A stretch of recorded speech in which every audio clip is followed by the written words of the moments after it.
que, como lo hiciste con radio, con nosotros en Radio Rivadavia al mediodía, lo hagas ahora tranquilo, va a ser la primera vez que no te molesto, vas a hablar tranquilo, vas a enseñar el tema tranquilo, explícalo porque yo creo que mucha gente no entiende nada, escucha esto de Williamson, pero dicen, ¿quién es Williamson? No entiende la relación con Lefebvre, de ahí el Papa, del Papa que Kirchner o la Cristina de Kirchner, la señora Cristina Kirchner, a través de Migraciones lo eche, nadie entiende nada, salvo lo que estamos muy metidos en el tema, así que tomate tu tiempo con la cámara y explícalo como lo hiciste durante media hora, si es necesario, en Radio Rivadavia.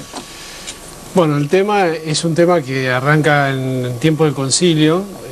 Juan XXIII, ese papa conocido como el Papa Bueno, que lo eligen cuando era un hombre ya bastante mayor, y tuvo la audacia de convocar a un concilio, el Concilio Vaticano II, que él llegó a abrir, pero que después le tocó durante 5 años al Papa Pablo VI llevar adelante. El concilio fue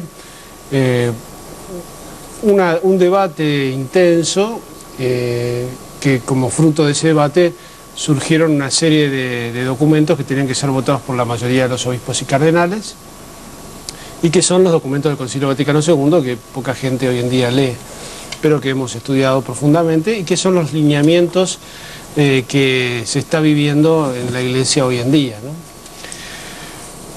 Marcel Lefebvre había sido convocado como veedor de ese concilio, como uno de los tantos peritos. Era un hombre que había misionado muchos años en el África, tenía su prestigio en su congregación, bastante conservador, pero bueno, él se proclama abiertamente en contra de varias de las cosas que se están discutiendo en el concilio. Fundamentalmente son 4 los puntos en donde él está en total desacuerdo con lo que el concilio propone.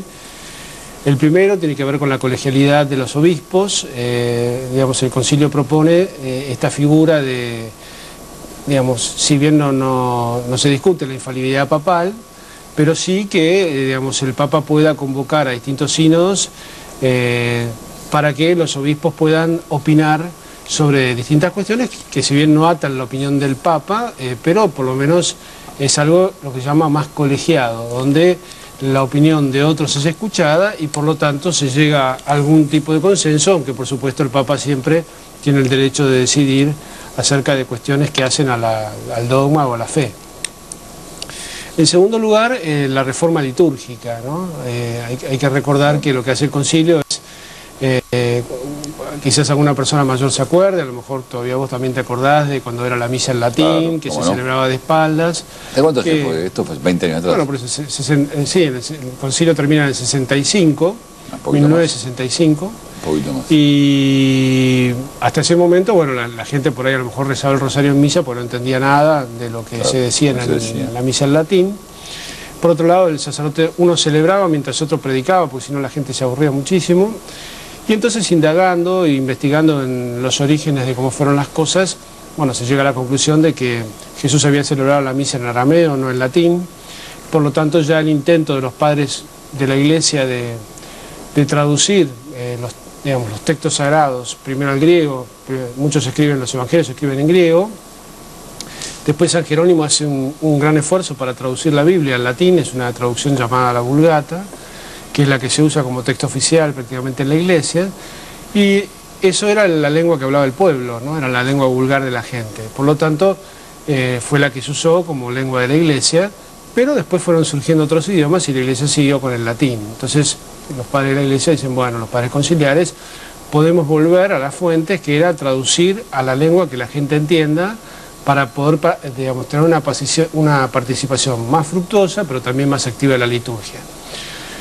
Marcel Lefebvre se opone porque dice que eso sería abolir toda la tradición del latín en la Iglesia, que llevaba muchos siglos, y además algo que se había aseverado mucho en el Concilio de Trento en el año 1500, y por lo tanto no reconoce toda esa reforma litúrgica.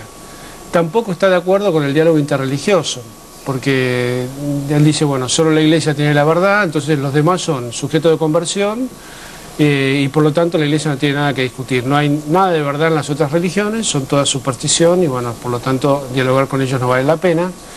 El concilio propone el diálogo interreligioso como una búsqueda de la verdad en común, más allá de las discusiones teológicas, sabiendo que los creyentes tenemos muchísimos puntos en común, y eso, digamos, es lo que hoy en día tantos trabajamos.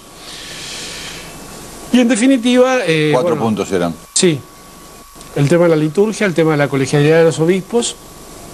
Y después el diálogo interreligioso. Sí, el diálogo interreligioso y el tema del ecumenismo. Bien, ¿no? ahí está. El diálogo interreligioso comporta el diálogo con islámicos y judíos. El ecumenismo es la apertura a aquellos cristianos que nacieron en otras confesiones, donde el concilio hace una distinción. Una cosa son aquellos que rompieron con la Iglesia en su momento, los primeros reformadores, y otra cosa muy diferente, aquellos que ya nacieron adentro de esas, claro. Y que creen con buena voluntad y por lo tanto también creen en Jesucristo y por ende deberíamos acercarnos a ellos para claro. celebrar lo que creemos en común. Bueno, Lefebvre también se opone a esto. ¿Y qué hace? En una diócesis en Suiza abre un seminario. Y muchos seminaristas que en ese momento del concilio estaban aferrados a la tradición antigua, acuden a su seminario, bastante populoso en su momento, en Econ, en Suiza. Pero claro, llega el problema que ya estos primeros seminaristas estaban para ordenarse. ¿Cuántos eran? Y no tengo idea del número, pero digamos, en su momento digamos, el movimiento conservador en la Iglesia tenía mucha gente. Los obispos pueden considerar... Hay que pensar que, por ejemplo, con Lefebvre, cuando Lefebvre estaba descontento, Lefebvre había aunado la voluntad de 450 obispos. O sea, era un movimiento... Importante. Sí, hoy en día ya no lo es, pero era muy importante. Y bueno, esto ocasiona una ruptura, una pelea, porque la Iglesia no quiere permitirle la ordenación de estos futuros, de estos seminaristas que ya habían llegado al final de su... Y Lefebvre lo consagra. Y Lefebvre entonces los consagra. Al consagrarlos él ya queda excomulgado automáticamente porque comete el acto de no comunión con la Iglesia, que es la que tiene que autorizar. Previamente a consagrarlos. Claro. Aunque le corresponda consagrarlos él, tiene que estar autorizado por la Iglesia. Tiene poder para consagrarlos porque es obispo, pero digamos tiene que estar el aval de la diócesis a la cual esos sacerdotes van a estar destinados. Está muy bien. Por lo tanto él ahí ya rompe, forma un movimiento propio, su propia fraternidad, que tiene sus seminarios, que forma para su congregación y que celebra misa en lugares que son de ellos, que no responden a ningún obispo. Respondían simplemente a Marcel Lefebvre. Claro. Ahora, ¿qué pasa? Lefebvre también envejeció, entonces él necesitaba un sucesor, es decir, necesitaba otro obispo. Entonces, a él no le queda más remedio, en algún sentido, si quiere que su obra siga viviendo, que ordenar elige 4 de los sacerdotes de su movimiento para ordenarlos como obispos y dejarlos al frente de la congregación. Apenas estos son ordenados, también son excomulgados. Y bueno, por lo tanto esto era una especie de herida abierta, nunca cerrada. Muerto Lefebvre, que era el más intransigente, empiezan las conversaciones. Ellos obviamente también quieren volver al seno de la Iglesia. Y la Iglesia les pide que reconozcan todos esos puntos entre los cuales ellos estaban en desacuerdo para poder volver a la comunión plena. Claro. Aparentemente ese reconocimiento estaba, y es por eso que el Papa Benedicto XVI les levanta la excomunión. Lo cual no significa estar de acuerdo con todas las cosas que hubiesen declarado o dicho. Ahora aquí voy a hacer una digresión que hoy no te expliqué tanto, pero que tiene que ver bastante con el obispo que está a cargo, es un cardenal, ¿no? Que está a cargo de la comisión, porque es el que asesora al Papa. Exactamente, que es el que asesora al Papa en este tema. Es el que metió la pata. Sí, cuando Elisabetta Piqué le hace una entrevista, claro. el Papa ahí está la conexión. Por eso, es uno de los 4 excomulgados. Es uno de los 4 que eligió Lefebvre, que no, digamos, otra aclaración. ¿Cómo se hace un obispo? Acá a veces lo hemos dicho en el programa, ¿no? Para que surja un candidato al episcopado, la nunciatura de cada país hace una serie de consultas que son secretas.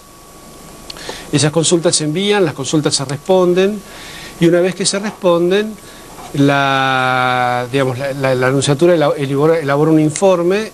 El informe lleva a 3 candidatos en un orden, primero, segundo y tercero, para cubrir una vacante, ¿sí? Un destino, una diócesis concreta.